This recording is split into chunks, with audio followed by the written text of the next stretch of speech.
Hello, हामी अहिले सुर्खेतको time स्क्वायरको रूपमा चिन्न सकिन्छ। यो सुर्खेत घण्टाघर, सुर्खेत घण्टाघरमा छौँ।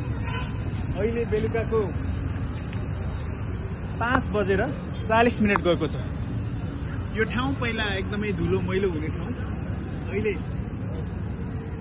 व्यवस्थित गरेपछि एउटा पर्यटकीय स्थलको रूपमा परिचित छ। विशेष गरी साँझको बेला धेरैजना यहाँको लोकल्स एन्ड टुरिस्टहरू पनि यहाँ आउनुहुन्छ र रमणीय दृश्य देख्न सकिन्छ यहाँ, है त।